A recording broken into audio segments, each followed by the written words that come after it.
Brigadier, we were about to start on the APIS acquisition for the Vereniging and Bramley cases at paragraph 39. And can you take the Commission through the process by which the Vereniging, first the Bramley case was put onto ABIS? It's what you address in paragraph 39. Thanks, Commissioners.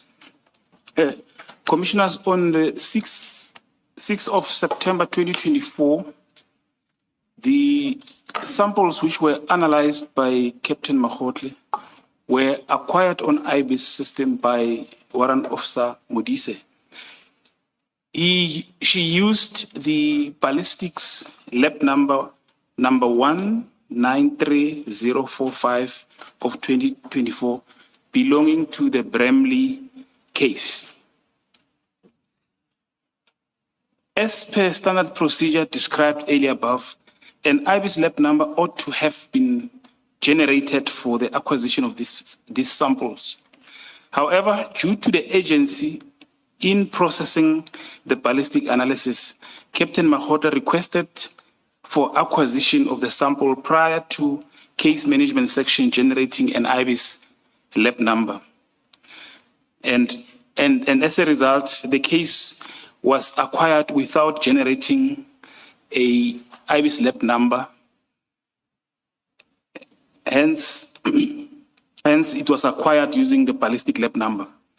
I attached the images from the IBIS system which were printed out, indicating the images which were acquired on the 6th of September 2024, marked as Annexure MNM1. Brigadier, we've already gone to those images, but maybe if we can just quickly go back. It's page 1 of the annexure bundle. And first, can you just point the Commission to where the case number is, under which it's acquired on the system? Commissioner, on page 1 of 1, under the case number PTA 193045/2024 in brackets 1. That is the lab number of the Bramley case 149 of 4 of 2024. At the top where it says case details. And if I understood your evidence correctly, that is the PTA 193045/24 number is the number that was assigned to it by the FSL registration and not the ABIS registration. And ordinarily you would have an ABIS registration number there as case number, but the FSL number was used in this case. That is correct. That is correct, Commissioners. And then to go lower down, if we look at the creation date under cartridge case exhibit details, or even the case details, let's not go low down. The creation date under case details, it's 9/6/2024 at 11:01:33. That is correct, Commissioners. Which would be 6 September on the North American dating system. That is correct, Commissioners. Then if you go to paragraph 40, you talk about this period of 24 May to 6 September. Can you just address the Commission on whether this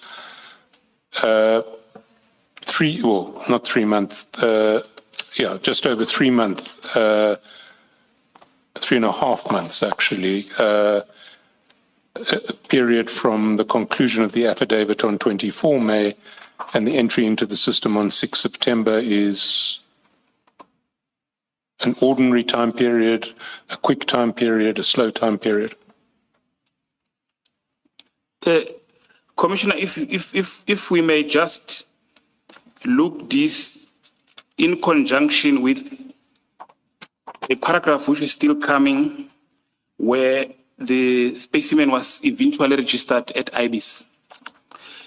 given an IBIS lab number, one will realize that had this specimen followed the normal procedure by following the queue, it would have been acquired around December if the member did not request that it must be expedited, because we have records that it was only registered on the 3rd of December. Sorry, my apology for that. It was only registered on the 2nd section. It was only, the lab number was created on the 8th of November 2024. That is on paragraph 41. So if you check when it was acquired, then it was acquired on the 6th of September 2024, not after being registered. After being registered, it was only registered on the 8th of November. So if one can conclude that it would have only been acquired in December if it followed the normal conveyor belt as I explained it to commissioners.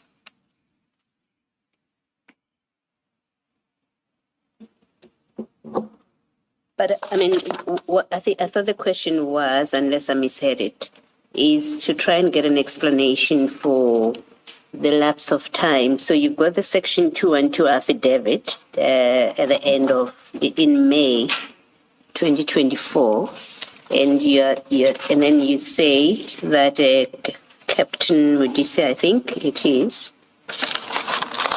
gets this. You say then on the 6th of September, the samples analyzed are then acquired by Officer Modise. The explanation for the lapse of time between the end of May and September, and considering that this is being done on an expedited basis, what's the explanation for that? The only explanation is that upon handing it for IBIS acquisitions, we only have the date that we are working on, which is the 24th of May 2024. Sorry, can I just intervene here, because 24 May is when the 212 was signed, but the completion at FSL was actually 6 June. So the review is signed off and completed on 6 June. So it's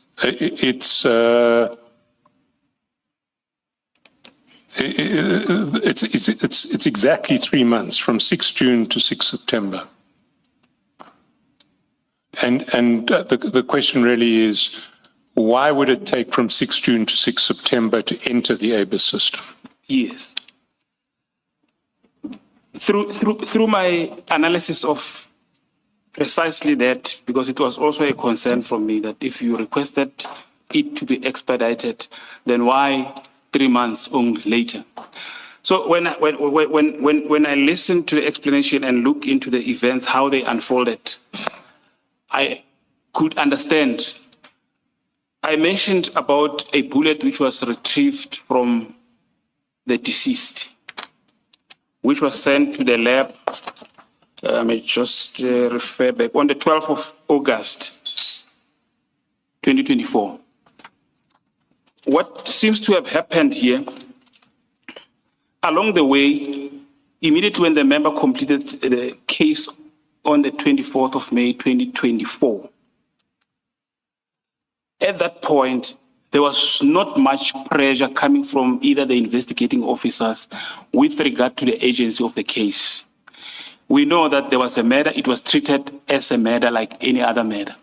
So along the way, calls started coming when the bullets came. So during that period when he completed it, it will seem that that was later on, immediately the bullet came. So he waited to finalize the bullet in August.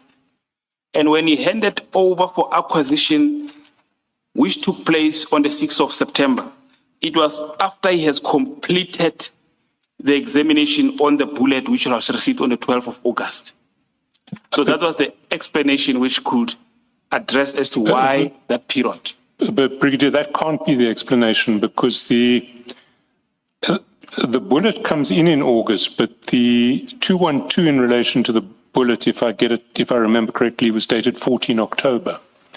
So he'd actually entered the file into ABIS on 6 September before he completed his ballistics examination in relation to the bullet. We'll get a copy of that 212 from the case file, but I'm fairly certain that the data of if we go back to the entries that you discussed earlier,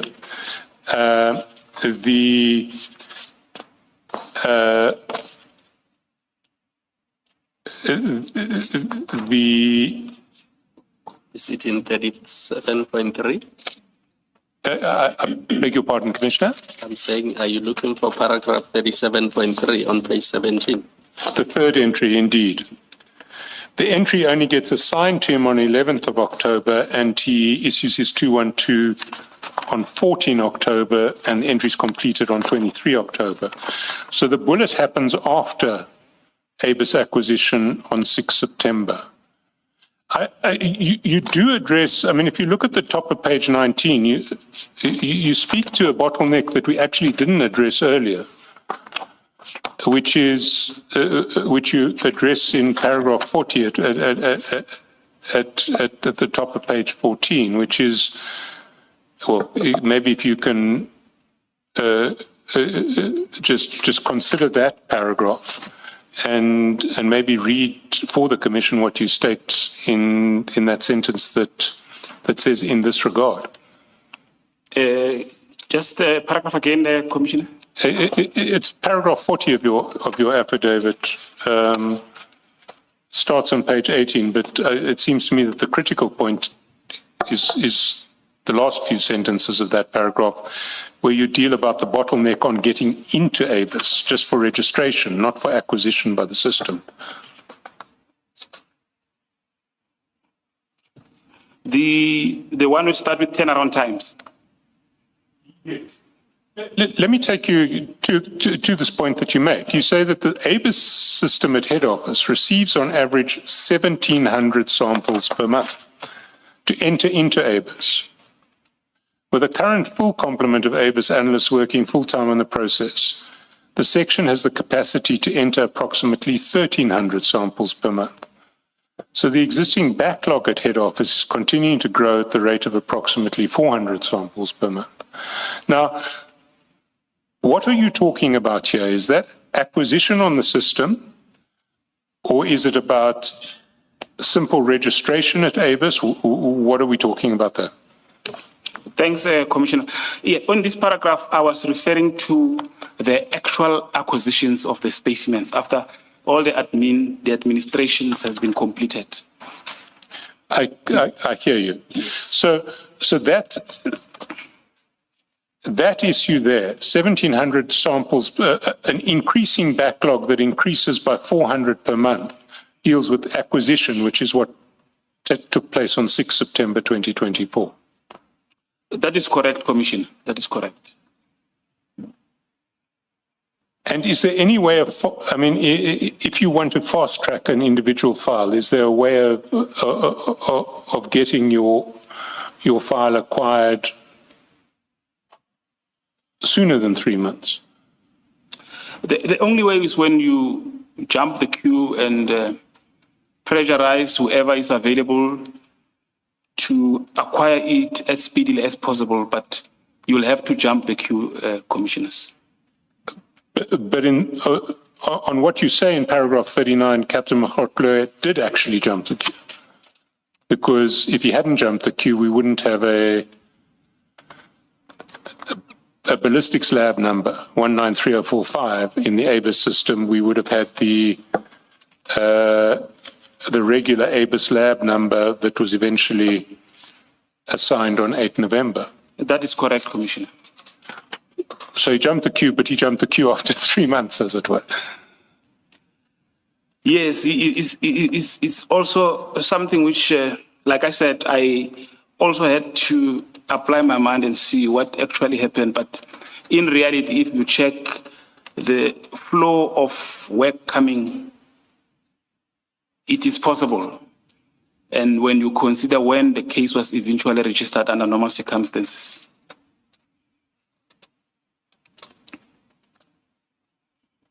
Can we then move to the acquisition of the ABIS lab number? And that you address in paragraph 41.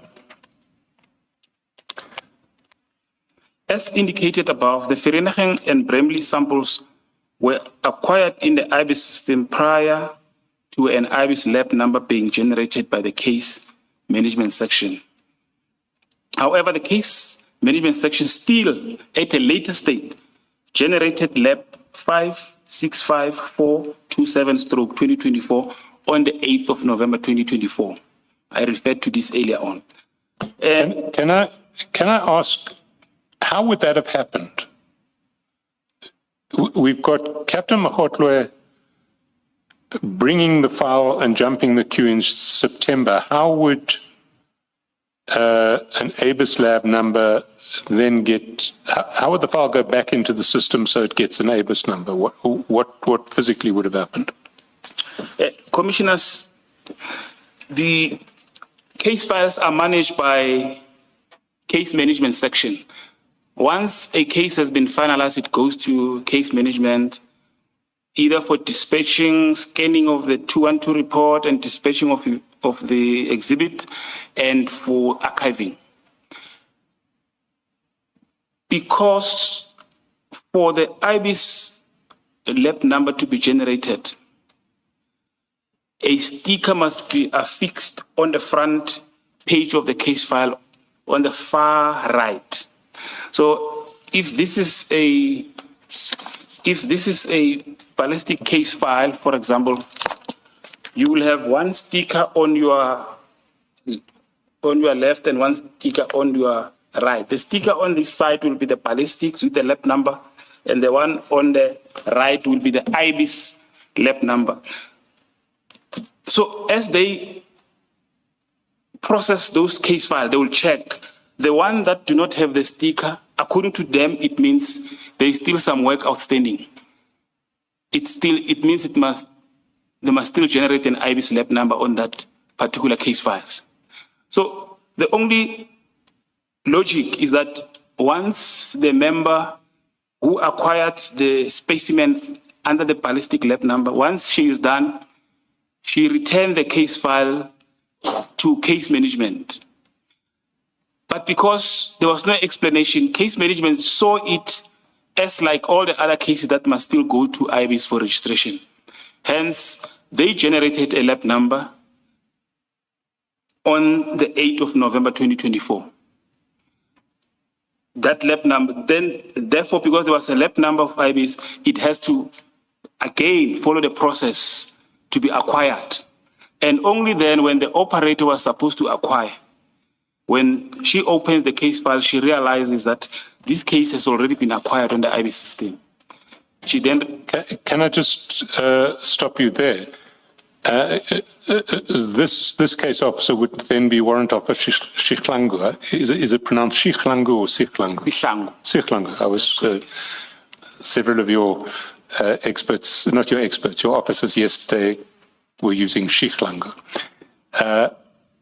So Warrant Officer Sihlangu gets this file again on 2 December 2024. How would she, at that stage, know that it's already gone through the ABIS database? Commissioners, there is a log that is attached inside the case file, which keeps a record of the dates, feedback that are open, events. So it's like a diary that is attached inside the case file, where you record everything that is happening with that case. So obvious, when you open, surely you should have seen, you could have realized that there's records that a seal bag was open and the specimens were acquired. Therefore, I need not proceed with this case. If you can then continue. The person who generated this lab number, I've explained this, did not have sight of the fact that the samples had already been acquired on the IBIS system. And then on the 2nd of December 2024, the same lab number, 565-427 of 2024, was assigned to Warrant Officer Sihlangu. We have already explained this for acquisition purposes. Upon realizing that the specimens for the Vereeniging case were already acquired on IBIS through ballistic lab number 193045 of 2024 related to the Bramley case, she did not proceed with the acquisition of these specimens, as the specimen already existed on the IBIS database. She then took the case to Warrant Officer Mbiza for review. She's responsible for review. And on the 3rd of December, Warrant Officer Mbiza then cancelled the number 565427 of 2024 on the FSL system. And the reason given in the system reads incorrect registration. So, Commissioners, what was cancelled was an entry on the FSL system, which was not supposed to have been created in the first place. And if you can just explain that, why wasn't this entry 56427 of 24 one that shouldn't have been created in the first place? In the first place, because the specimens were already acquired using the ballistics lab number. So if the members had sight to that, they could not have proceeded to register a lab number again. Can we then just look at the registration screenshots that you attach as Annexure MNM2 from page 11 of the Annexures file?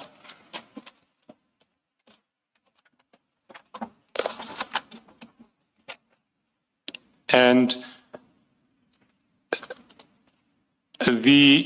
can you describe what we see on the first page of that annexure, page 11?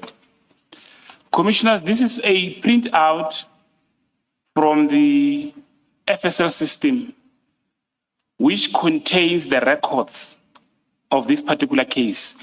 It gives you the lab number of the case, the entry number, and the person to whom the case was assigned to.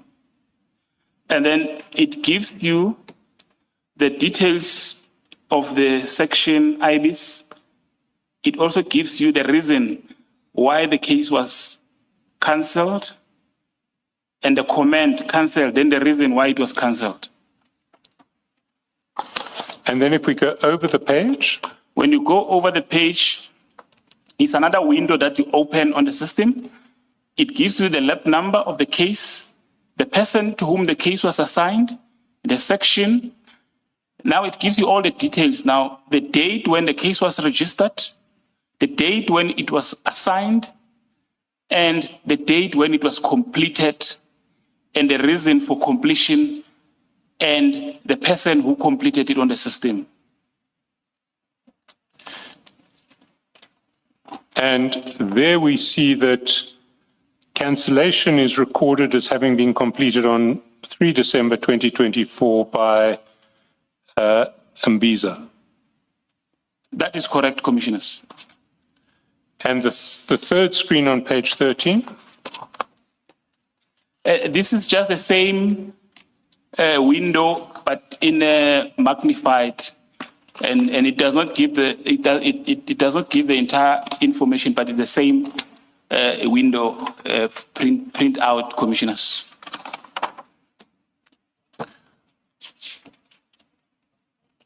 Can you then describe the entries that are recorded on the FSL admin system regarding the Bramley and Vereeniging cases in KZN?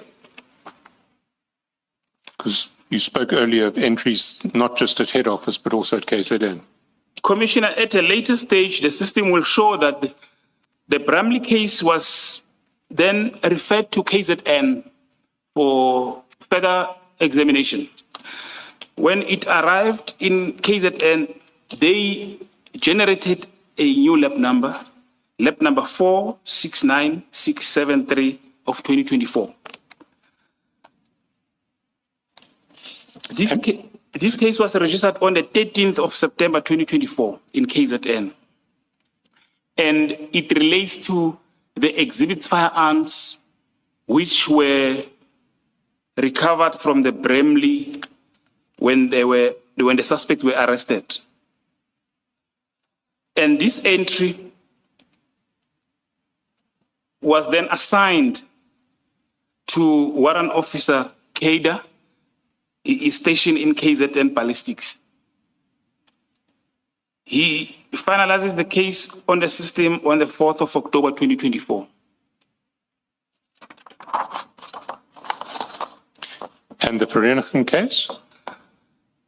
The Vereeniging case, again, it was also sent down to ballistics in KZN, and a lap number was generated for the same case, 634383, which was generated on the 10th of December 2024. This was relating to firearms, and the entry was assigned to one Captain Mkhabela on the 11th of December 2024, and it was finalized. It was Captain Mkhabela must just state that he was deployed from our office to assist the political killing task team in KZN at that time. The system was finalized on the system on the 7th of January 2025, Commissioners.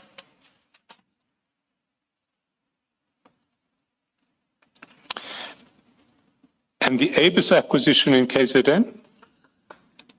Commissioners, the Vereeniging and Bramley cases in KZN were also acquired on IBIS system. A lap number 469673 of 2024 was generated for the Bramley case in KZN, and it was acquired by Warrant Officer Mkhize from KZN using lap number 507815 of 2024.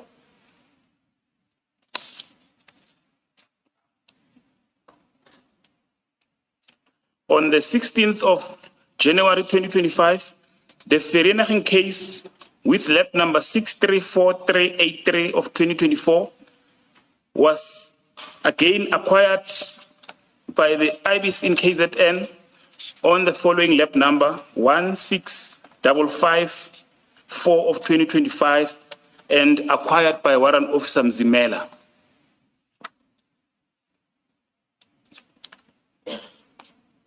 And the ABIS number for that acquisition? It is 16554 of 2025, Commissioners.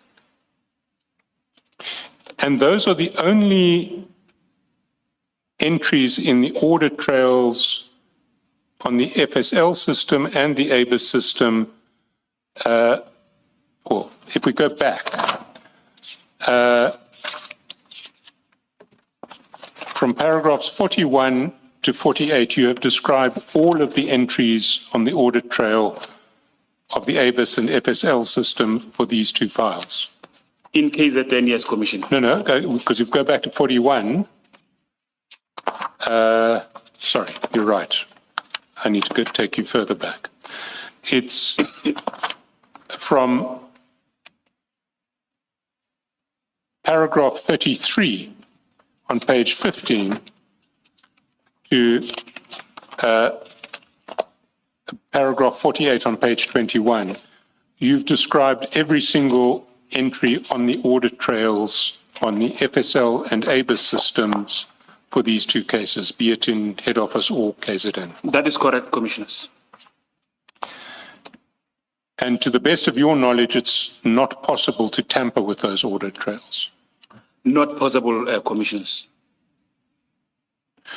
Advocate Chaskalson, can I ask you a question here? Brigadier, if the system in Pretoria works so well, why did the two cases end up in KZN? What's the reason for that?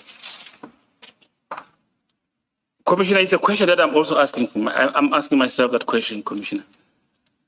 And I do not have an answer, Commissioner, because myself, as the custodian of cases in the head office, Pretoria, if there's any request, it must go through my office, and there must be a reason. If the client is not happy with my service, I've got a procedure to attend to client's complaint. So if it was because there was some unhappiness, there's a procedure to deal with that unhappiness. But in this instance, it only came under my attention at a later stage that cases were, in actual fact, being committed between the two labs on a regular basis. So I cannot give an answer as to what was the reason for that, Commissioner. If I remember the evidence of the investigating officers, it was suggested that at least in the affidavits, there were some omissions, either deliberate or negligent, I cannot remember. And the ballistics reports were not done properly. Hence, it was resolved that the cases be taken to another lab in KwaZulu-Natal. Are you aware of that?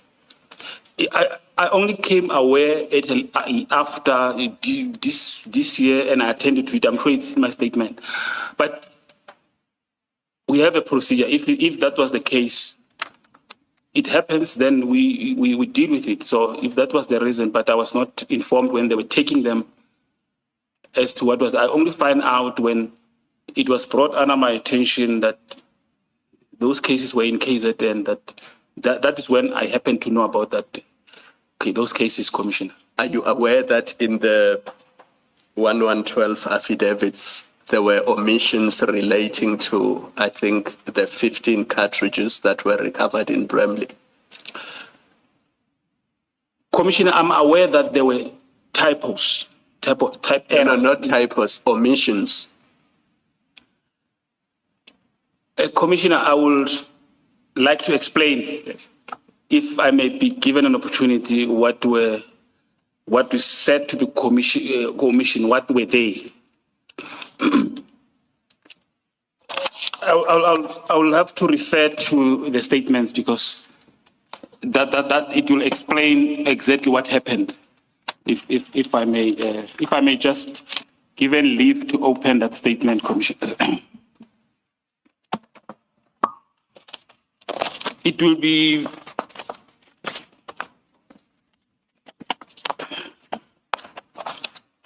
the evidence leader. It will be MMN4, annexure MMN4. That's the report on a non-conformance report. That's correct, Commissioner. And then you go to the statements. Okay. On page 25. On page 20. So this document, can we just explain to the Commission what this document is? So to start off, you've just confirmed it is a non-conformance report. When was it produced? Commissioner, the non-conformance. Yes. Commissioner, it's in my statement. There was an incident and I was visited by the investigators on the 8th of January 2025. I'm sure I'm ahead of the evidence leader on this one. 8th of January 2024, which is covered in my statement on page... It's page 24. Yes. And what was their complaint to you? Commissioner, their complaint was that they came to look for a statement which they've discussed with the analyst. Their concern was that there were omissions of results in the statement. I then asked them to give me a copy of that statement. Upon perusing the statement, which is on page, which is the one which start on page 18. I realized that it was a statement. Can I take you back, Brigadier? It seems that their complaints were you've raised a complaint about omissions in the results. There are other, I mean, if one looks at the top of page 25, there are other complaints. There's a complaint about discrepancies in the initial affidavit, which would be the May 2024 affidavit, and the backdating of the amended affidavit that sought to address the initial problems. So there was an underlying complaint also about an omission of results, an omission of reference to other matches or other hits. Is that correct? That is correct, Commissioner. What was your response to these complaints? I requested them to produce the report, which I went through in their presence. And indeed, I could see that there were typing errors. Why do you describe them as typing errors? First thing, Commissioners, I will go to the pages. When I checked, because they were saying that the findings of the 15 cartridge cases of AK-47 were not done. There was no reference to those findings. So I said, then I checked the statement. The first thing that I saw, I wanted to see if in the statement, did the analyst did the work? So when I checked on paragraph 10, firstly, under the microscope, maybe I will take the commissioner slowly so that they can understand, because you won't see it immediately. If you go to paragraph 10, I will read it for the record. I examined the fired cartridge cases. Sorry, Brigadier, just because we're going to look at least two versions of this affidavit and possibly a third, can you just indicate where you're reading from? And I think you're reading from page 25 of the annexure bundle. That's correct, Commissioner. And that is a copy of the original report that was furnished in May 2024. That is correct, Commissioner. I examined the fired cartridge cases and bullets mentioned in paragraph 3.1, paragraph 3.4, paragraph 4.9. I've cycled 4.9. I'll come back to that. Paragraph 4.10, paragraph 4.11, and tests mentioned in 7.2 and 7.5, and compared the individual and class characteristics markings transferred to them by the firearm components during the firing process using a comparison microscope, and found. I'm going back to that 4.9. If you go to the statement and check the exhibits mentioned in 4.9, I'll give the paragraph now, 4.9. 4.9 on page 23 is the 15 7.62 by 39 millimeter caliber fired cartridge cases, and mark them AA3A to AA30. Now, can I just stop there, Brigadier? Those are 15 AK-47 cartridges in the Bramley case that were found in possession of the suspects when they were arrested in Bramley. That is correct, Commissioner. Now, when you go back to that paragraph that I read, 10, the analyst is telling you that I compared these cartridge cases with the test which are mentioned here. Now, let's look at paragraph 10.2 and 10.6 simultaneously. 10.2 and 10.6. If you check it says the cartridge on 10.2, the cartridge cases mentioned in 3.4, I've cycled the 3.4.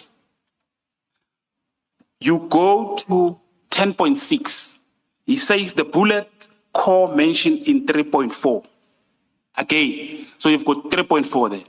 That tells you that you've got a problem. Now, when you go to 3.4 to see the description of the exhibit in 3.4, 3.4 describe the exhibit as two 7.62 millimeter caliber fired bullet cores and mark them lap number AA3 and AA9. Those are bullet cores.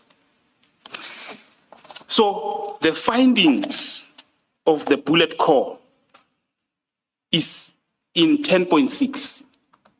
He says the bullet cores mentioned in 3.4 are not suitable for microscopic comparison due to damage. So we know that those core are unsuitable for comparison. So if we go back to paragraph 10.2, he started the sentence by saying the cartridge cases mentioned in 3.4. We have already dealt with 3.4, and we know it's not cartridge cases. Those are bullets. And they are unsuitable for microscopic comparison. But this paragraph says, these cartridge cases mentioned in 3.4 were fired in the firearm mentioned in 4.1. We go to the description of the exhibit in 4.1. It says one 7.62 by 39 millimeter caliber AK model 47 assault rifle with serial number 575363 with 4 magazines. He's saying now, these cores mentioned in 3.4 were fired by this AK. And we know now that there's no way you can compare them because they were unsuitable for comparison. So the mistake is glaring. And now, can it be interpreted? Can it be interpreted as tampering? I say I have a procedure in place to investigate when we come across such incidences.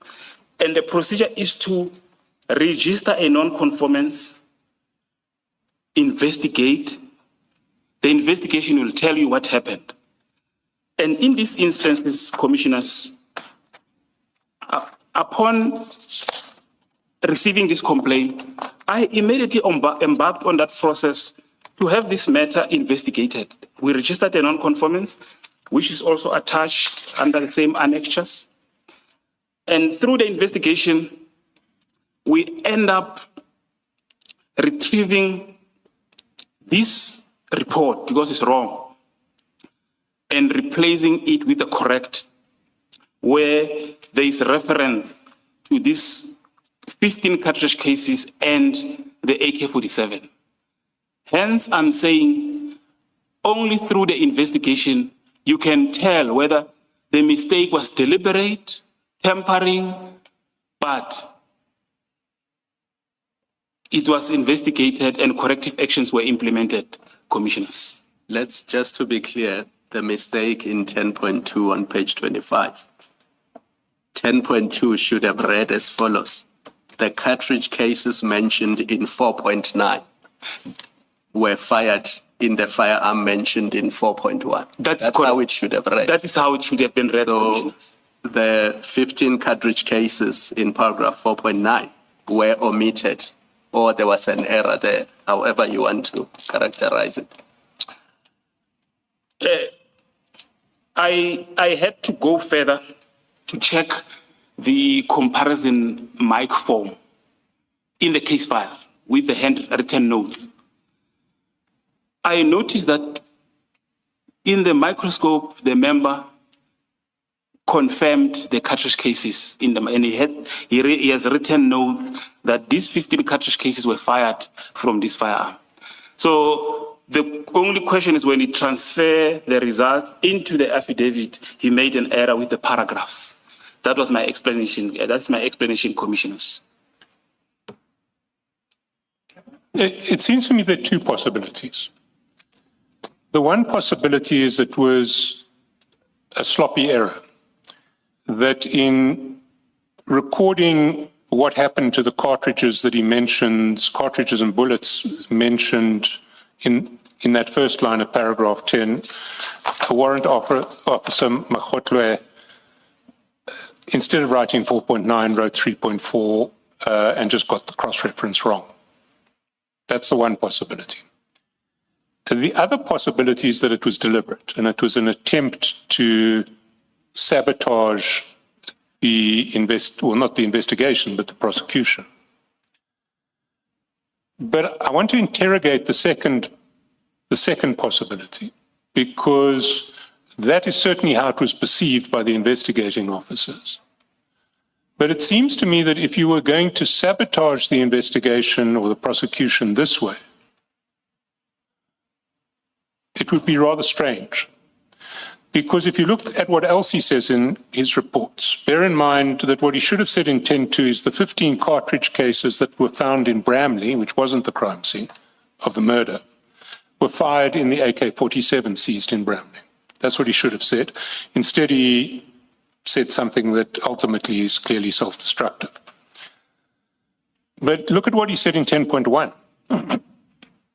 He said the bullets mentioned in 3.3, and if we go back to 3.3, the bullets mentioned in 3.3 are AK-47 bullets retrieved from the scene of the murder. You'll see that at page 22. They're in the Vereniging file, and it's paragraph 3.3. So he positively confirms that the AK-47 bullets at the scene of the murder are fired from the AK-47 that the suspects are caught with. That seems to me the single most important finding in relation to the AK-47 in terms of linking the suspects to the murder in Vereniging, and that he confirms. But he goes further. He mentions in 10.3 the cartridge cases mentioned in 3.1, that's the Parabellum, the 9mm cartridge cases found at the scene in Vereniging, and 4.11, that we see at 23.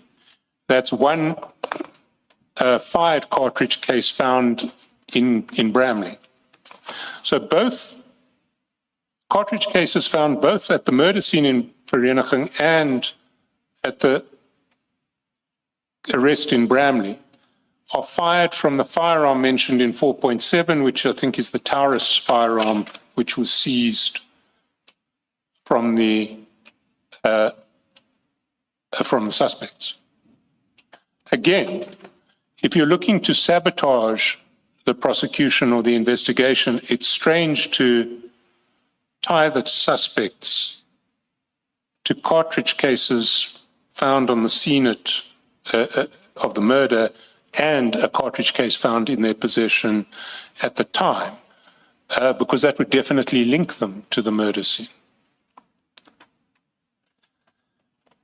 Then similarly, 10.4, the bullets mentioned in 3.2. These are 4 9mm caliber bullets found on this murder scene at Vereniging. He confirms that they are fired from the firearm in 4.7, the Taurus firearm.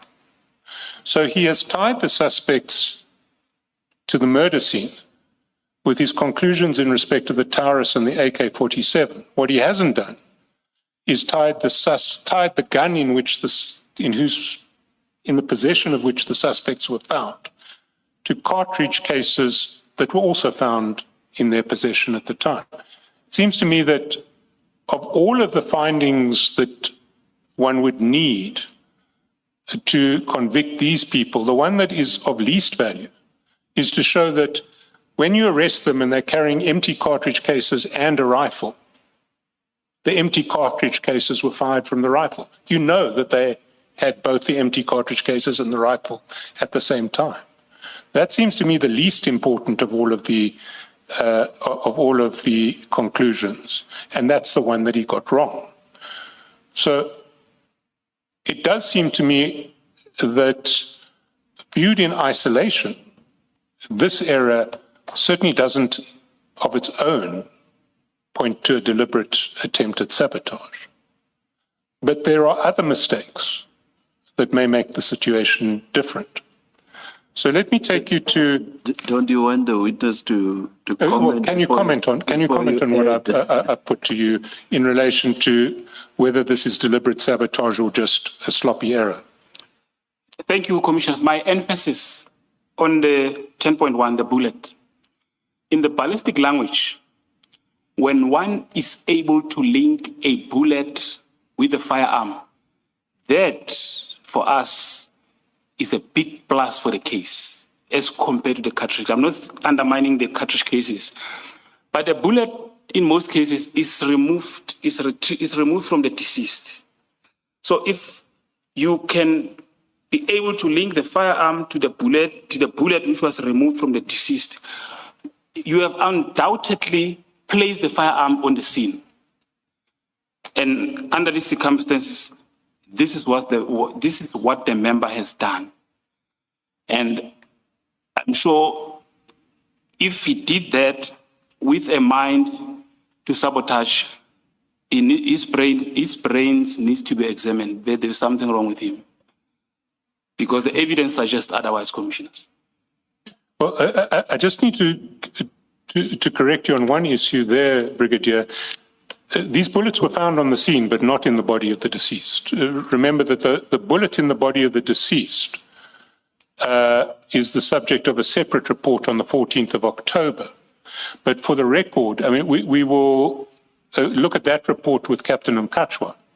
But for the record, that report, also prepared by Captain Mkhabela, confirms that the bullet taken out of the body of the deceased was linked to I think it was the AK-47, may have been the Taurus pistol, but we'll deal with that with Captain Mkhabela tomorrow.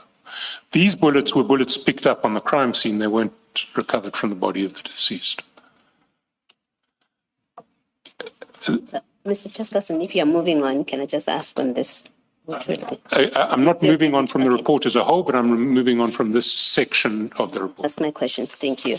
Brigadier, and it's really me trying to understand, to follow your evidence, the cross-referencing that you're doing between the different paragraphs 3, paragraph 4, and then where the findings are made.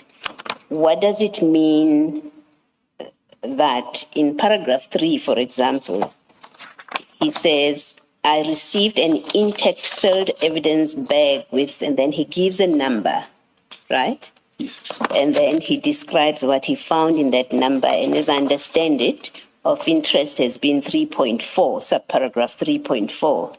And then you go to paragraph 4, it's a completely different bag where he describes what's in that bag. It's a different number.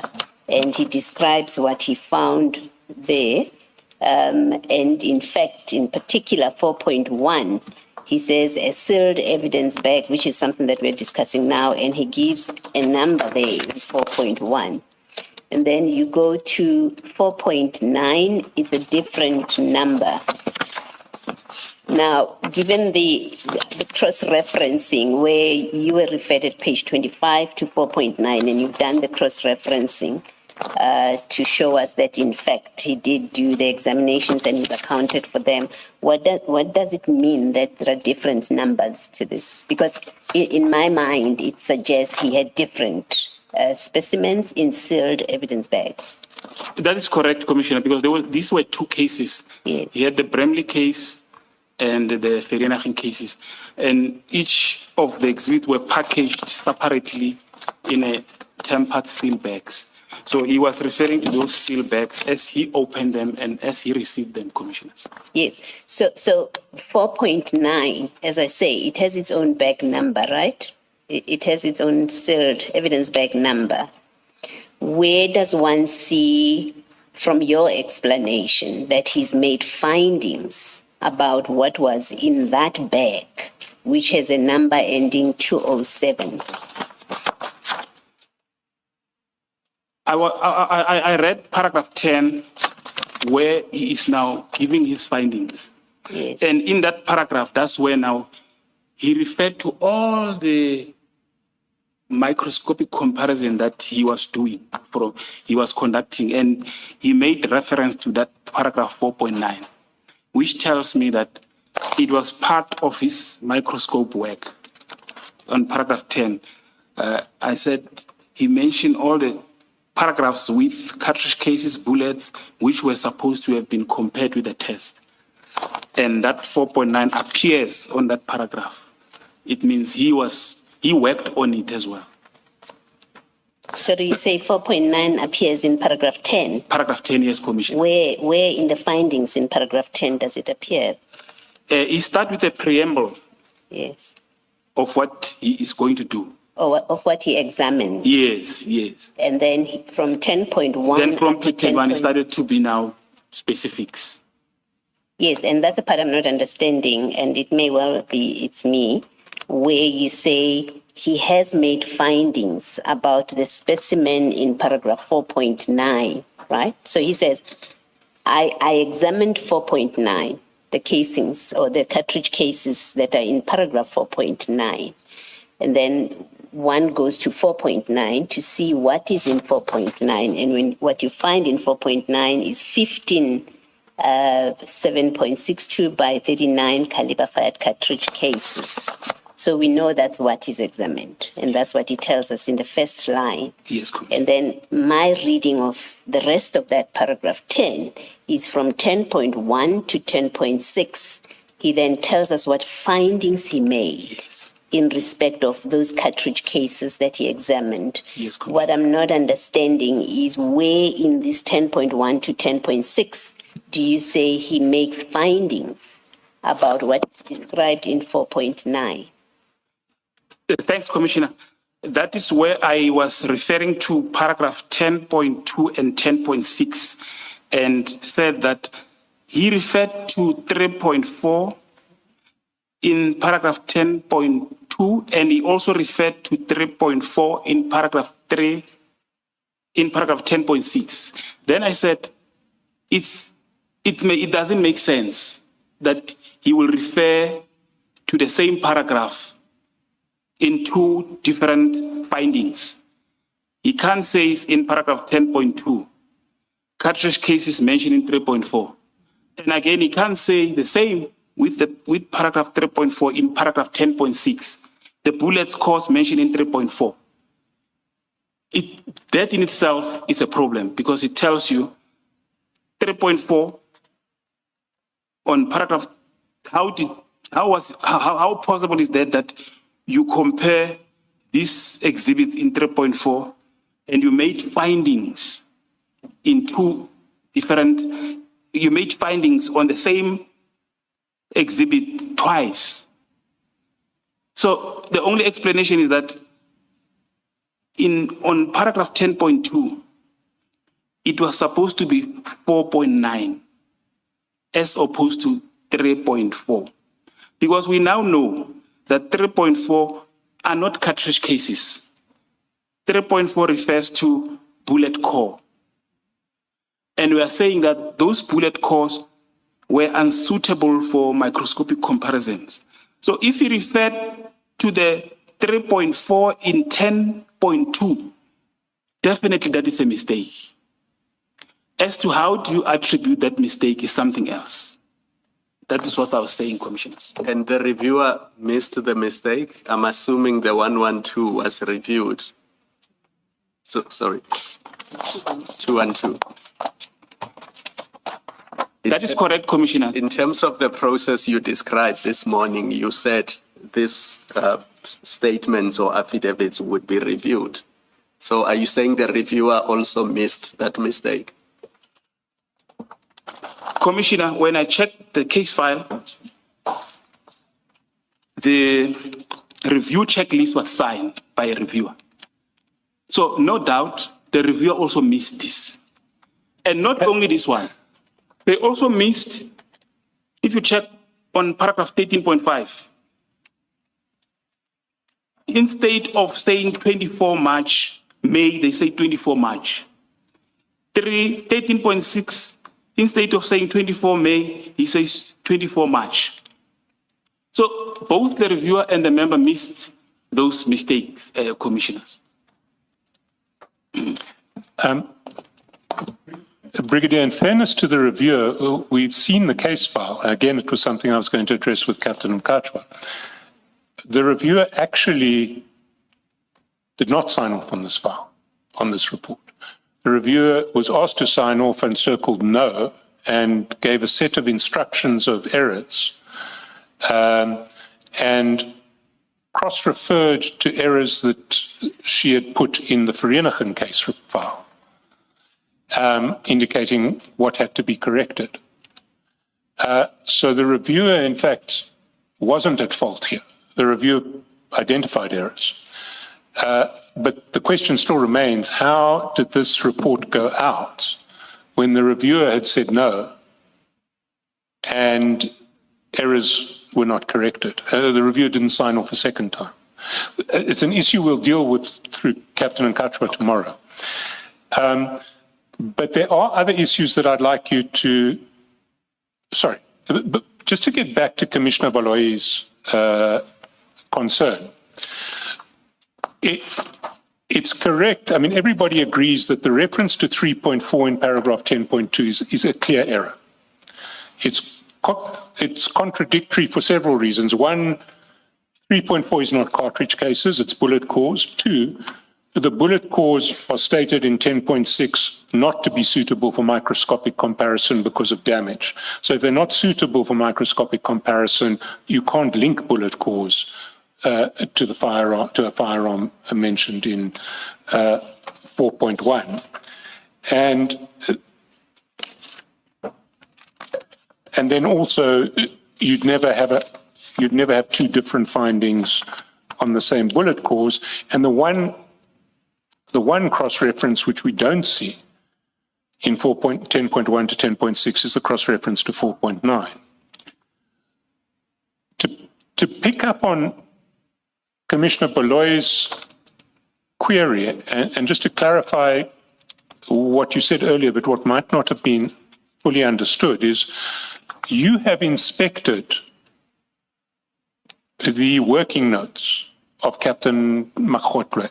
We don't have them in this file, but you have inspected them, and what you saw, you just testified, in those working notes is that he did make the match from the cartridge cases in 4.9 to the firearm mentioned in 4.1. So his working notes reflected that match. And just to complete that picture, when he was asked, I think we've had evidence thus far, it's an annexure to General Khumalo's case. The prosecutor pointed out the discrepancy in 10.2, pointed out the fact that the cartridges in 4.9 were unaccounted for, and asked him to correct his report accordingly. And if we go to page 33 of the same folder, when he was asked to correct his report, he corrected it to confirm that 10.2 he included the reference to 4.9 in 10.2. So we do know that what he should have put in there was 4.9. That is correct, Commissioner.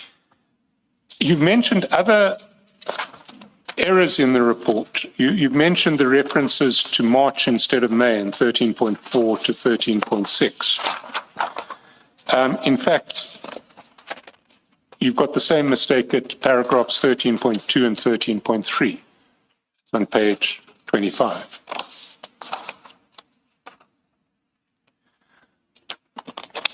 None of those mistakes strike me as evidence of sabotage, but there is another mistake which may well be evidence of sabotage, and I want to take you to that. If you go to paragraph 4,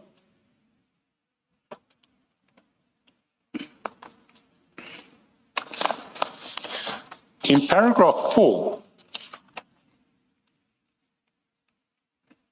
what you see is he states the following. On 24 May 2024, during the performance of my official duties, I received an intact sealed evidence bag with number, and he gives a number, marked inter alia, Bramley case 140/04/2024. Now that number, that case file number is the wrong number. The correct number is 149. And I want to put a scenario to you. I may be wrong, but I want to put this scenario to you.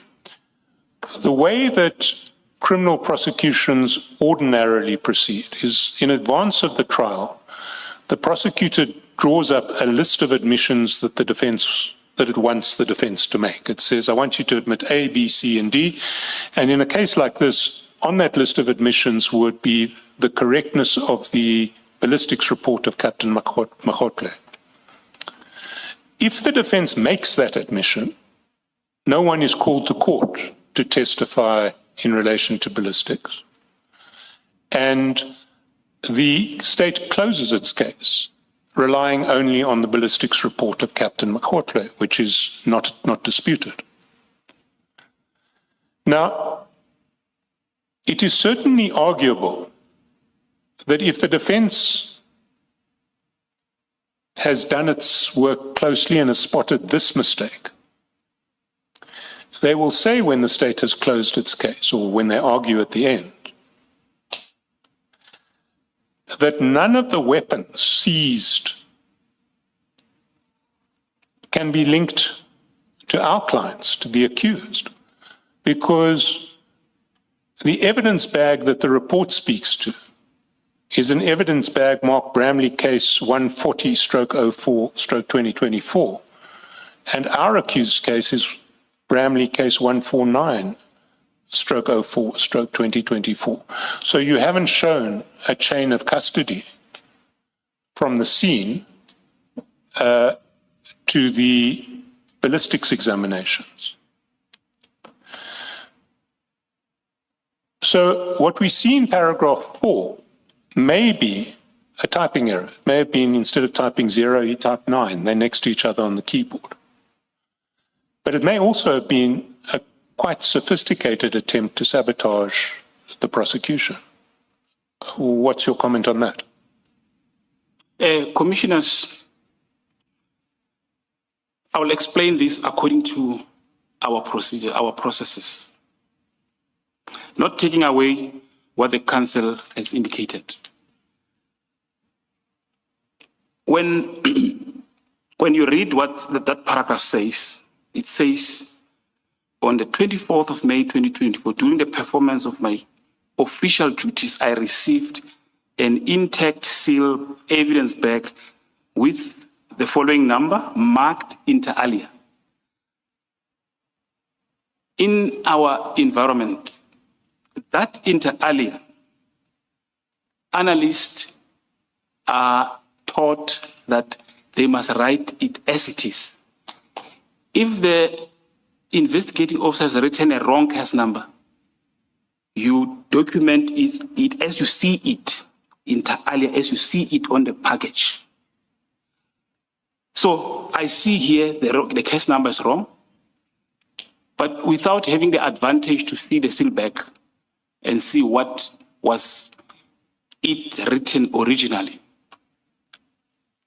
I cannot comment whether the member did that with the purpose.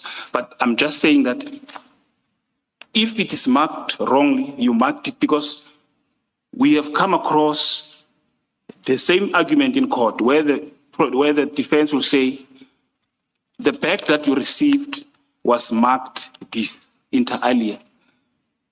And you, knowing the correct case number, you write it according to how you know the correct case number.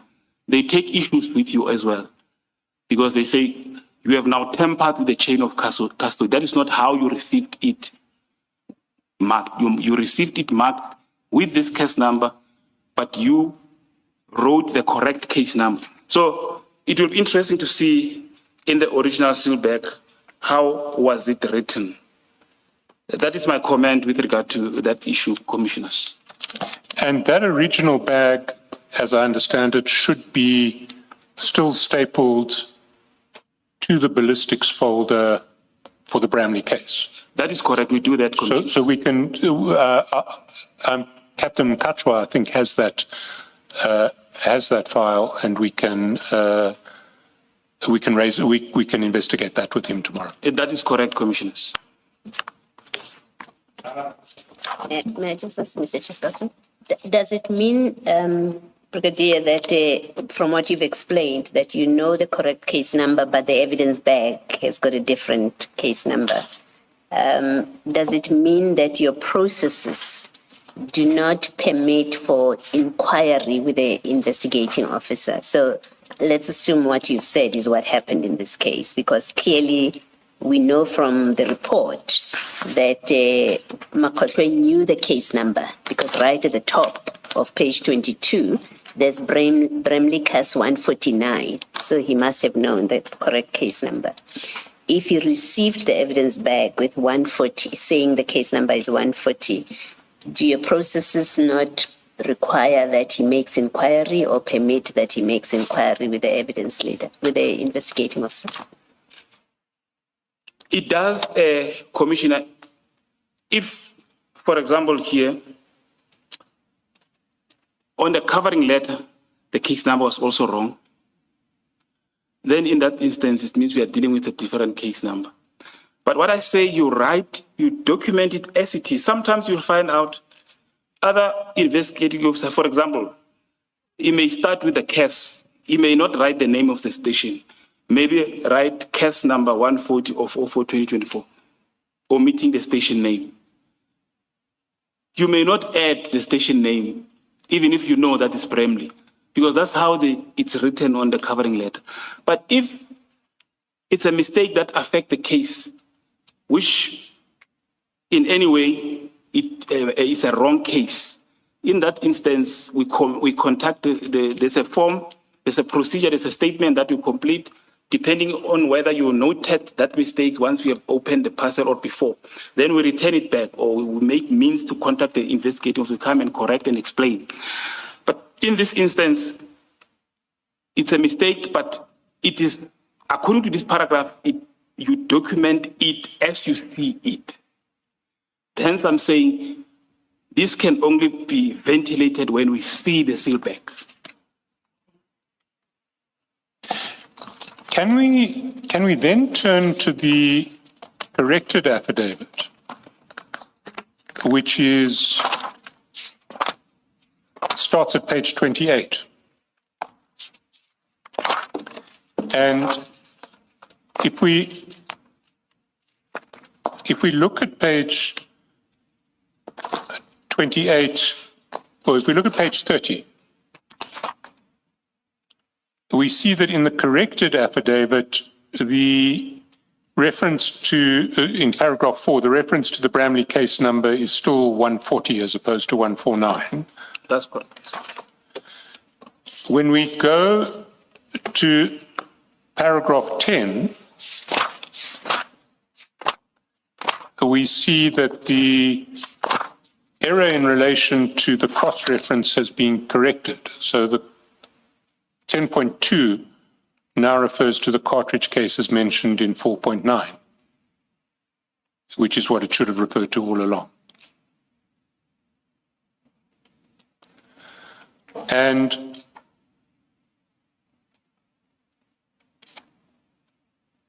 if we go to 13, we see that the errors on the dates still remain. And that's true. The wrong references to March are in 13.2, 13.3, 13.4, 13.5, and 13.6. But if we go to the signature page, on page 35, we see that the date of the signature still says 24 May 2024. And that was, and we know that this wasn't deposed to in May 2024. It was deposed to, we think, in October sometime that year, certainly after May, because it was only after the prosecutor had written in September saying, please correct the problem in relation to the 15 cartridges. And that was also one of the complaints that was made by the officers who came to see you. What was your response to that complaint? Commissioners, my observation when I went through this statement, there's only two scenarios that I think happened here. Analysts are doing their own typing. In the past, we used to have typists, but they resigned, and we no longer we don't have typists. So analysts started to do their own typing. So as they do their own typing, I think what happened is that if the analysts start the case on the 26th of October and finish the case on the 27th of October, they happen to have that habit that they also type a date for the commission of oath up front. So if you check on 8.8, the date which is there was typed when the report was compiled on the 24th of May. Now, what happened now here, after a year or two, you are told that page 3 of 8 has got a typo error. Please correct the mistake. The analyst will go and look for the report on their typing folder and correct the mistake accordingly. But what happened is that they may not go to the last page to change that date. And the two scenarios is that either he may only press print current page and print only the page where he has made the correction and go to the person who initially commissioned the statement and ask them to initial that page and insert that page with correction in the report. Or he may print the entire page, the entire report, without changing the last date on the last page and look for the member who commissioned on their behalf or any other member and give them, because the date is there, the person who commissioned will sign.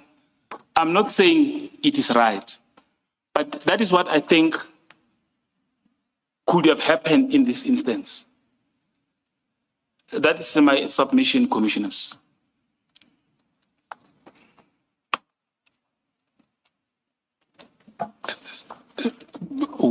While we deal with the commissioning, there's a further concern that I have about the commissioning, apart from the fact that the date doesn't reflect when the affidavit, the corrected affidavit was ostensibly deposed to. The commissioner on both cases, on both affidavits, page 27 for the first one and page 35 for the second, is a warrant officer Marsha. And warrant officer Marsha was the partner of warrant officer Mkhabela when he attended the crime scene. Is that not right? That is correct, commissioners. I'm not sure what the legal consequences of this are, but I would suggest that it is not, that it would be good practice for your section to ensure that the officer who commissions an oath in relation to a ballistics report is not an officer who's had anything to do with that case previously. Commissioners, now that the evidence leader is mentioning it, I fully agree that it's something that the section has to look at in order to safeguard our processes. Because certainly one may argue that there might be some conflict of interest. The other member already has cited the case. So it's something that we'll have to look into it and try to put some measures to prevent it, Commissioners. I accept that, Commissioners. Brigadier, besides the correction that we see, which Advocate Shaskalson took you through just now, in the non-conformance process, what discrepancies did Captain Mkhabela himself highlight, and what explanation did he personally give? Commissioner, the non-conformance is attached. It's handwritten. Firstly, there's a... Is it the document at page 15? That's correct, Commissioner. Maybe you read better than I do. Can you please respond? Section 1 is the description of the non-conformance. Case examination, Captain Mkhabela, FSL, completed, Lieutenant Colonel Monakali, affidavit. Captain Mkhabela examined case file with LEP number 193051 of 2024 and LEP 193045 of 2024. Paragraph 3.4, the examiner states that 2 fired bullets core were received. In paragraph 10.2, the same bullets mentioned in paragraph 3.4 as the cartridge cases. Paragraph 4.13, the examiner states that 1 cartridge case was received.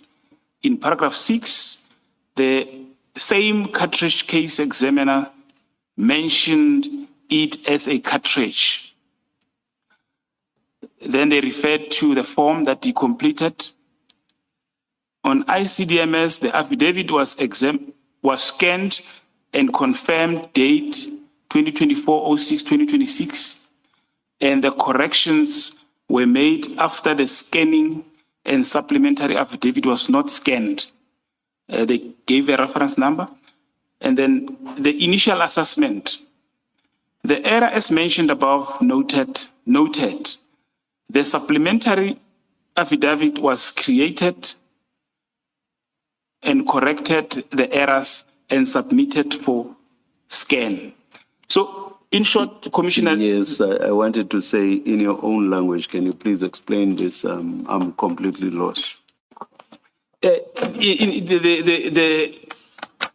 The person who was investigating this non-conformance was just stating the errors as they saw them on the typing error, those paragraphs that we're referring to, where there was an allegation that the 15 cartridge cases were not compared with the AK. So they were mainly, at the time when the complaint came, they concentrated on those typing errors, Commissioners. Can I just maybe follow up on that? If one goes to page 23 of the original statement, the examiner refers under 4.13 to 7.62 times 39 millimeter caliber cartridge case. In other words, an AK-47 bullet cartridge case. And he marked it, he tells what the markings were. And then in paragraph 6, he says he examined the cartridges mentioned in 4.12 and 4.13 and found that they consisted of a primer, cartridge case, bullet, and propellant. In other words, what he should have referred to in 4.13 wasn't a cartridge case, but an actual cartridge. Commissioner, that's another mistake. Yes, 4.13 is a cartridge, not case. And he corrected that at page, with a supplementary statement at page 37.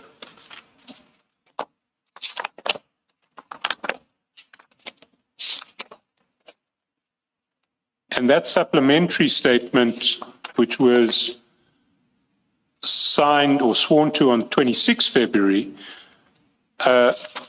corrects paragraph 3, corrected paragraph 4.13, says paragraph 4.13 should read 1 7.62 times 39 millimeter caliber cartridge, not cartridge case. So the supplementary statement corrected that error pursuant to the non-conformance report. And if one sees the reference to paragraph 4.13 in the non-conformance report, which explains, or which had picked up this error.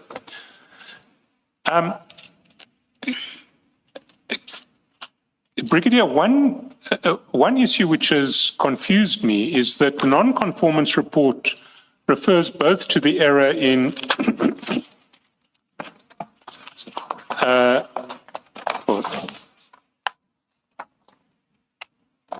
in 10.2 and to the error in 4.13 that we've just looked at. The warrant officer deposed to a supplementary statement to correct the error in respect of 4.13. But in relation to 10.2, he seems to essentially just created a replacement page or deposed to a whole new affidavit. Why would you do, is there any explanation for that? I mean, surely the sensible procedure is just, if you're going to do a supplementary statement, address both issues rather than do the page replacement and present a document that purports to be an affidavit signed in May 2024 when you're doing this all in October 2024, February 2025. Why the two different procedures? Commissioner, I take note of the observations, and myself as well, I do not understand because they were all identified under one non-conformance. They should have been in one report. So I don't know why you made two supplementary on the same mistake which were identified already, Commissioner. Thank you, Brigadier. Before we leave these reports, there's one final issue that I want to raise with you, which is that when we consulted with Captain Mkhabela on Friday, he brought the case file with him. And what we found in the case file was an affidavit stapled to the front folder of the case file, which was a third different version of this affidavit of Warrant Officer Mkhabela. And what that affidavit did is it corrected the only change that we could pick up in that affidavit was a correction of paragraph 4. So that the affidavit in the case file today, in paragraph 4, no longer refers to Bramley case 140 of 4 of 24, but now refers to Bramley case 149 of 4 of 2024. Do you know anything about this third affidavit? Commissioner, no, I don't have sight of that. I'll have to investigate and find out. And before I raised it with you, had anyone even reported it to you? No, Commissioner. Sorry, Mr. Skelton, it's not part of our annexes. It's not part of our annexes because I intended to deal with it with Captain Mkhabela because he's the one who can actually confirm that that is in the case file today. Thank you. Is there any protocol that could explain, well, that deals with a case like this? If you want to correct an affidavit, who should you tell? And where should it be reflected? Is there not some sort of log sheet or something that should reflect where it's done? Commissioner, corrections of affidavit or recall or supplementary, that is all determined by either when you have a complaint from the client, when they check your report, when they discover that there's a mistake. The next course of action will then determine if you have to recall the previous statement and issue a supplementary report. Because in most cases, those are mistakes that are noted after the final report has been reviewed and finalized, scanned through the ICDMS, made available to the prosecutor. And in some instances, that's when such mistakes do happen. So in that instance, that's why we have a non-conformance procedure, which we register and investigate to find out what could have been the problem. Is the problem with the system, or is the problem with the member? Is he or she negligent? Or only investigation can then point out the next course of action, commissioners. And Brigadier, if there is let me put the question this way. Assume that there is now a third version of this affidavit in the case file. What should there be in the case file to explain the circumstances in which this affidavit was changed again? Should it be in a log sheet? Should it be in a... Surely something needs to be in the case file to explain what has happened. I'll assume because the statement must be, if there was an error which was corrected, it must go through the review process again to be reviewed. Therefore, the log sheet for case review, I expect it to be in the case file with the signature of the person who reviewed it.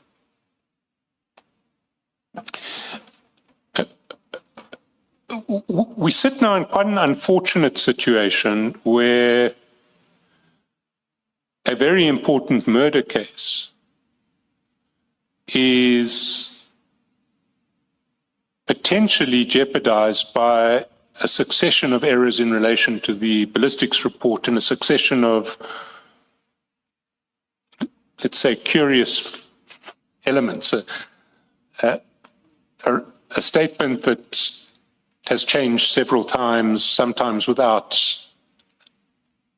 apparent explanation. I want to put it to you that in order to safeguard the Bramley and Vereeniging prosecutions,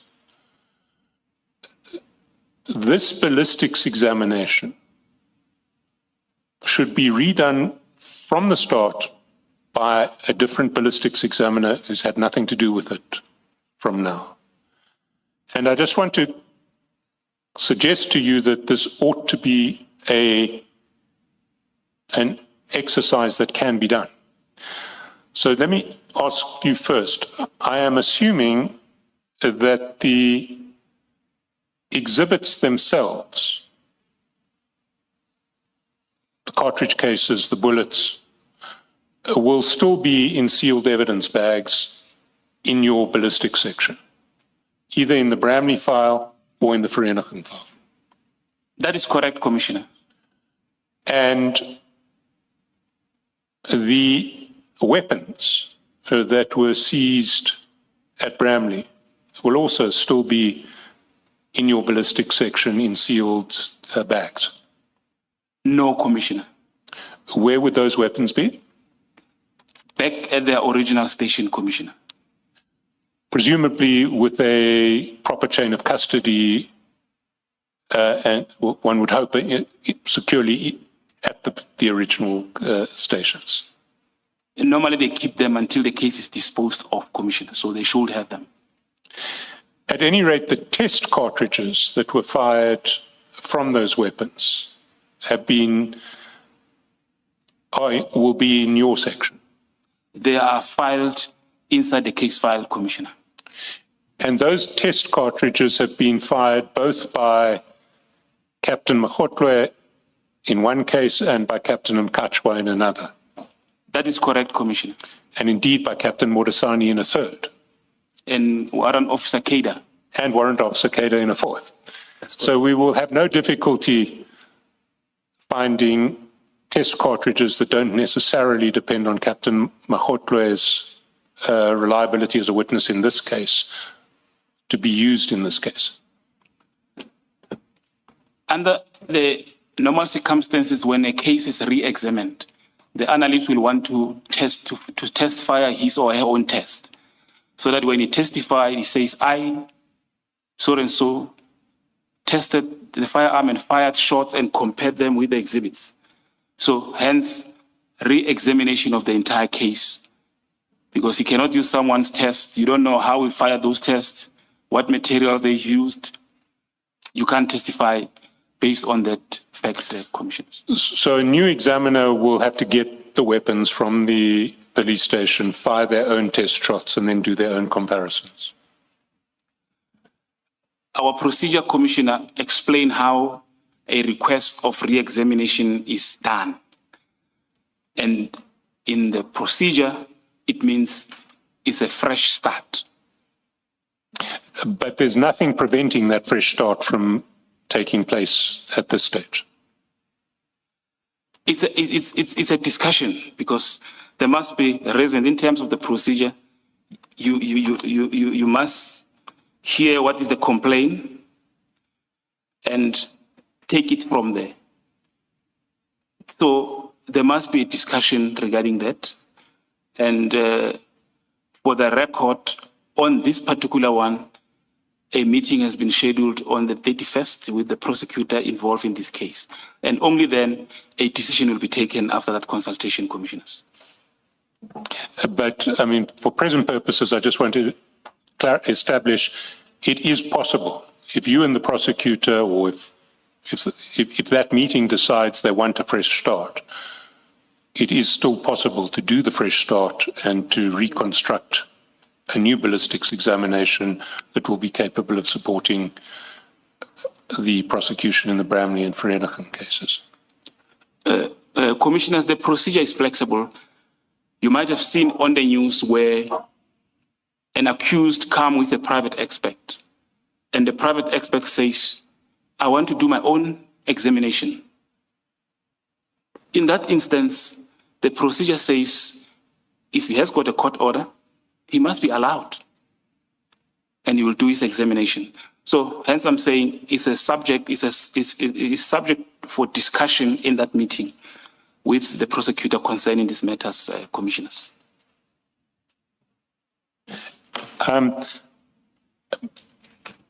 Brigadier, the last issue on this report is that Captain Mkhabela will be speaking to various aspects of his examination, and for that purpose he has to bring in the case file as well.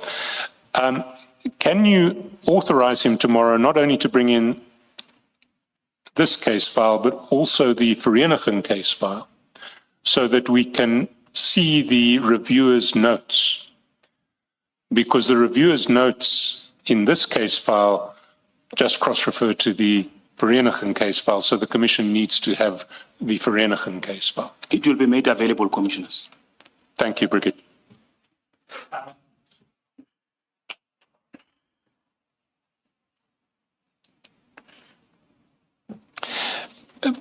Brigadier, the last big topic that I want to raise with you is the success of the ABIS system in showing links in this case. And it's an issue that you tackle from the top of page 22. And Before we address it, I just need to emphasize what I said again. I said earlier, which is that you have a statement with all the details in it. You have an infographic with all the details in it. The commissioners do too. But we can't show it publicly because some of these cases are still under investigation. So I'm going to tell you which cases we can refer to in your affidavit and on the infographic. It's 50.1.2 of your affidavit, Littleton case 167 of 8 of 22.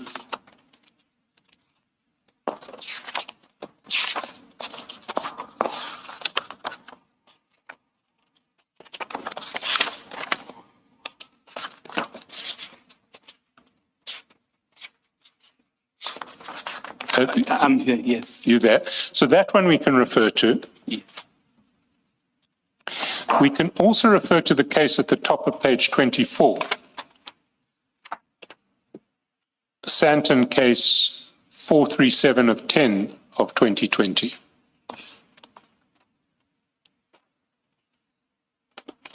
And that I understand to be the attempted murder case against Kat Matlala in respect of the attempted murder of his former girlfriend, Tebogo Thobejane. We can also refer to the 3 cases in paragraph 51, the murder of DJ Somebody, the murder of DJ Vintos, the murder of DJ Somebody was Santon case 398 of 11 of 22. The murder of DJ Vintos was Orlando case 220 of 3 of 22. And the murder of Jonga Dontandleni is Orlando case 93 of 2 of 23. For the rest, I'm going to ask you not to mention case numbers or case anything that identifies the case. But can we first look at the infographic, which is Annexure MNM3.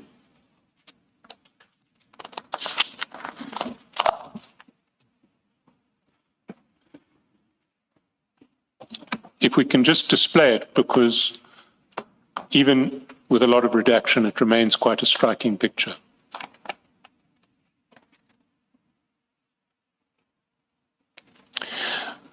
So,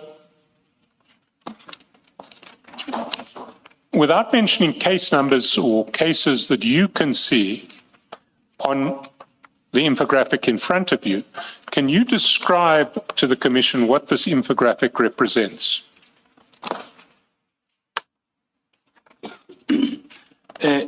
Commissioner, our IB system uses what we call analyst notebook to simplify associations. And they design this infograph, which indicates which case is linked to this case to make it simpler instead of going through the whole paragraph. So as the hits are identified on the match, on the match point, the operator will compile. And every time when they discover a new possible hit, you will add on this infograph. The infograph will grow. And at a later stage, they will start to retrieve all those case files that are mentioned here and assign them to an analyst to compare them physically on the comparison microscope to confirm if they were indeed fired in the same firearm as they are represented on the chart there. And in these instances, this is what the operator did for all these cases which were linked to the Vereeniging and the Bramley case. All those cases that are depicted there, they have an association of some sort based on their caliber. For example, the AK-47 is linked to this number of cases that are listed here. The 9mm Taurus is linked to these cases that are mentioned here. Sorry, Brigadier, remember that you and we can know which cases are linked to the 9mm, which ones are linked to the AK-47. Maybe if you can explain which case is linked, which are the cases, if you can just refer, I think what people seeing the infographics can see is gun 1, gun 2, gun 3. So gun 1 is the 9mm Taurus seized in Bramley. Is that correct? That is correct, Commissioners. Gun 2 is the AK-47 seized in Bramley. That is correct, Commissioner. Gun 3 is the CZ pistol seized in Bramley. That is correct, Commissioner. And gun 5 is, I think it's the Sauer 9mm seized at Bramley. That is correct, Commissioner. Gun 4 relates to a different case that has a lot of overlaps, but let's ignore gun 4 for present purposes. So using the references to gun 1, gun 2, gun 3, and gun 5, can you just describe, can you just repeat your description again?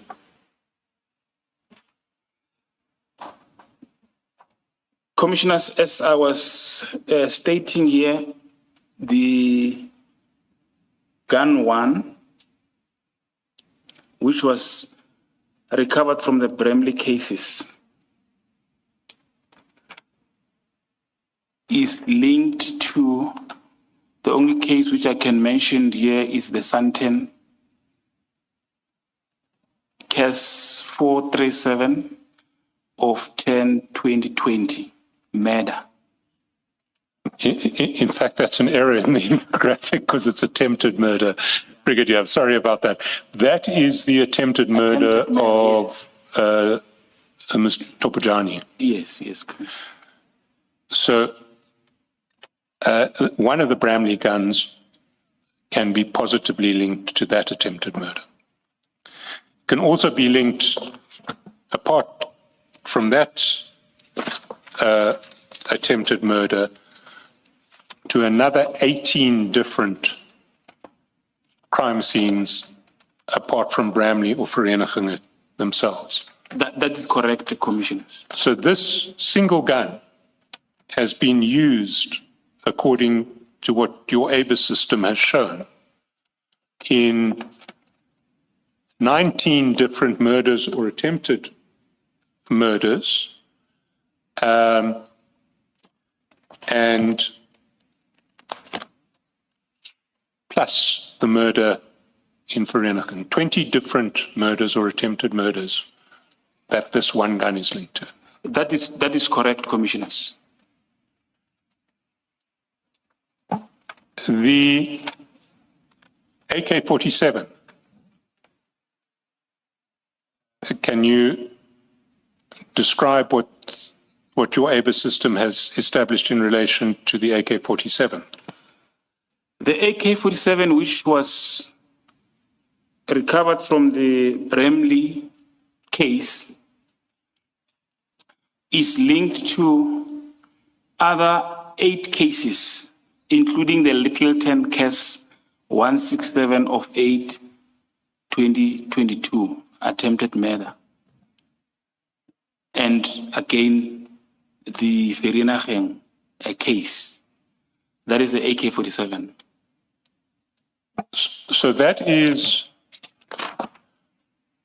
this case seized in Bramley was used in the murder in Vereniging and another 8 different murder or attempted murder crime scenes.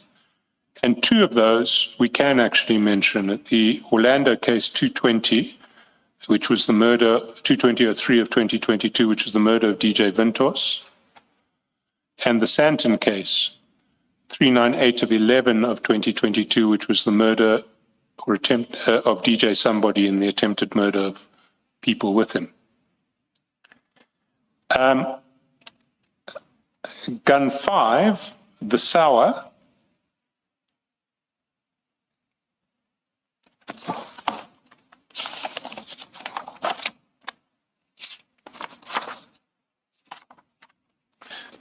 which links have you been able to establish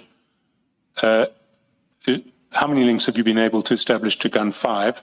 I point out this is not in your statement, so it's additional to your statement because these were not addressed in your statement. No, Commissioner. But if we look at the infographic, what does it show in relation to Gun 5? According to the linkages for Gun 5, there were 3 additional firearms or cases that are linked to Gun 5, Commissioners. And the Gun 5 is also linked to the Bramley case as well. And these 3 cases that that Gun 5 has been linked to are all murder cases. That is correct, Commissioner. And one has 2 counts of murder. And Gun 3, the CZ pistol, has been linked to one other case apart from Bramley and Vereeniging. That is correct, Commissioner. Yes. So your conclusion in paragraph 51 of the statement was that the 3 weapons seized in Bramley have been linked to 24 other different serious crimes through matches generated by ABIS. That was before you'd run the matches in respect of Gun 5. So 24 now becomes 27. That is correct, Commissioner. And if you go back to MNM1, you see on Annexure MNN1, 29 hits.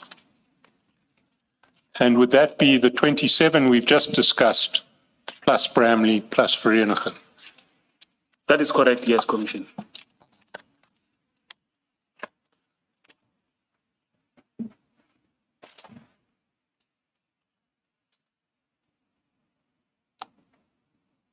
Brigadier, that is essentially all I wanted to canvass with you. Sorry, that is essentially all I wanted to canvass with you, but I do really want to emphasize the point that I made earlier, which is this ABIS system is extraordinarily powerful. And I don't think you're going to argue with this, but my own submission is that SAPS should be resourcing the section that drives this ABIS section so that it can get the maximum capacity out of that system that it can. You have 3 weapons seized in Bramley over a year ago that have now been linked to 29 other investigations across the country. That's information the SAPS should have had within a week of the seizure in Bramley. They've had to wait for almost, for more than a year to get that information. It's been a lot of wasted investigation time that could have been accelerated if they got that information instantly. You're nodding your head, Brigadier. Is that an agreement? I totally agree, Commissioners. I totally agree. Chair, from my side, I have no further questions for the Brigadier. Brigadier, the last paragraph of your statement, the last sentence there. Accordingly, if the investigators were informed by anyone prior to Prosecutor Kusia's letter of 5 August 2024 that the weapons used in the Vereeniging murder case are linked to various other murders in different cases, the person who so informed them would have had to have obtained this information from a source other than the ABIS system. According to the investigating officers, that is Captain Mkhabela, through your investigations, have you been able to establish what that source is that you mentioned in the last sentence of your statement? Commissioner, what I can say is that you have a situation where the investigation, through their own investigation, they come across information that case X and case Y could be linked together. And when that happened, they write a letter to the lab and they request us to compare this case and see if there are any linkages. And in that instance, we will simply retrieve those cases from archives and compare them physically. There's no intervention from IBIS. So if I think on this one, there was an instant where probably the IO got some information that the Vereeniging case could be linked to the Santen case. I'm just singling out that request in particular. The Santen case 398-11-2022. And they wrote a specific request for those two cases to be compared. And indeed, when they were compared, a positive was made. So that could be the only way in which a person will know if there's an information that perhaps the same person who is arrested for this case, it could be the same person who committed this murder. Please, can you check for us? Then we say this is a request, we do that, but they are not related to IBIS. So if anyone says that, but we were able to compare this case and that case, I would say if there was an information, yes, it does happen, Commissioner. Maybe that's why this paragraph, maybe it was through that. I'm not too sure if it answers this question. As I understand the investigating officer's grievance, their grievance is that it was Mkhabela who told them that the weapons seized in Bramley were linked to various other crimes. And they were disappointed when they then received the ballistics report from him, and it did not contain those linkages. And that's when they became suspicious of him. Given the timelines, Commissioner, he could not have told them. Even if he did, he could not have known. Because we now know that the specimens were acquired when in September and viewed around 2025 and only linked with other cases now.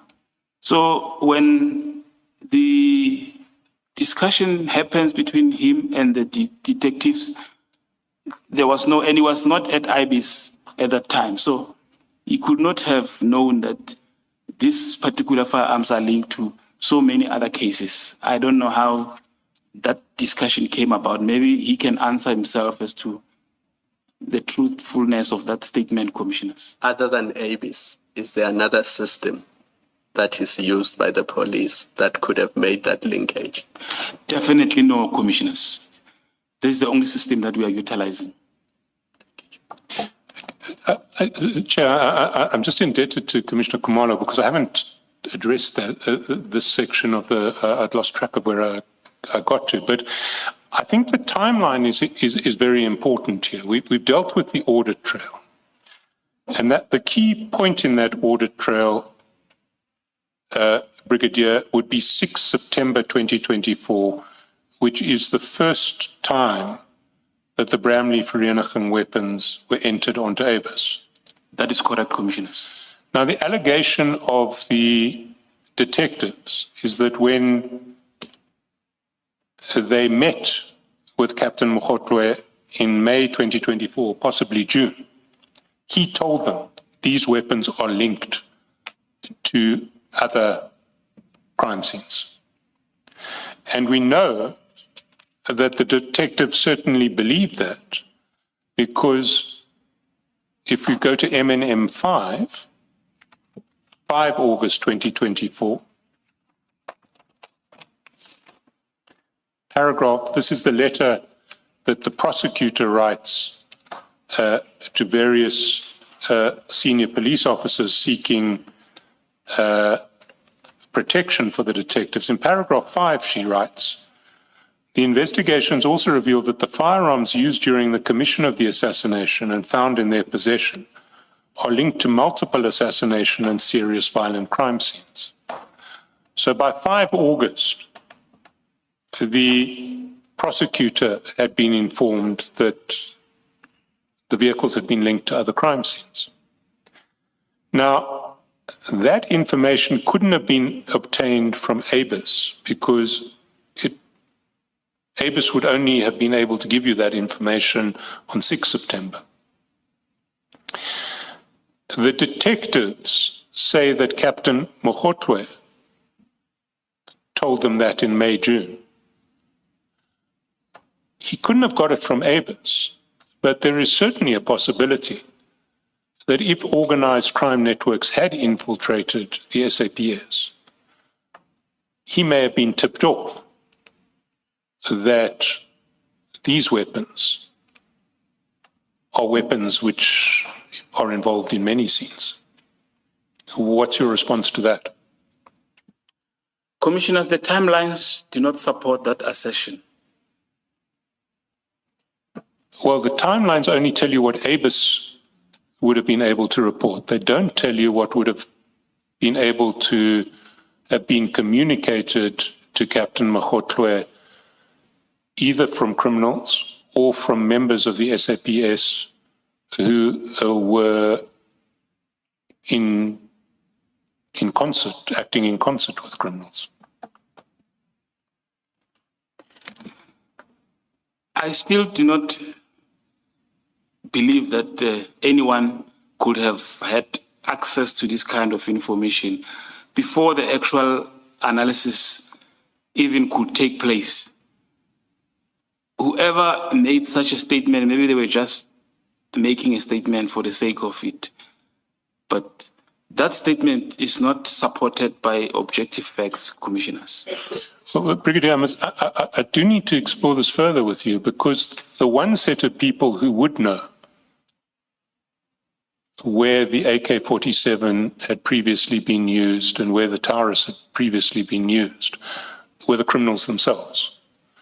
And in particular, the people who had engaged the hitmen at Vereniging to perform the hit in Vereniging.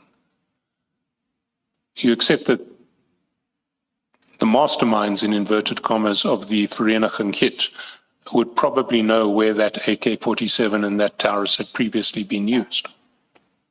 Do you accept that? If they confess, yes, they will make such a statement or a confession, commissioners.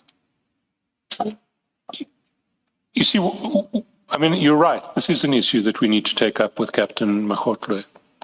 But it does seem to me that the real significance of the timeline is that if indeed Captain Mokgotwe said what the detectives say he told them when they collected their report in May and June, then somebody with links to the organized crime networks must have conveyed that information directly or indirectly to Captain Mokgotwe, because he couldn't have found it from ABIS. Commissioner, I will not comment on that one because I don't know really. Thanks, Brigadier. Those are all of my questions. Thank you, Brigadier. Thanks, commissioners. Let us adjourn and resume at 9:30 tomorrow. Thank you, Chair.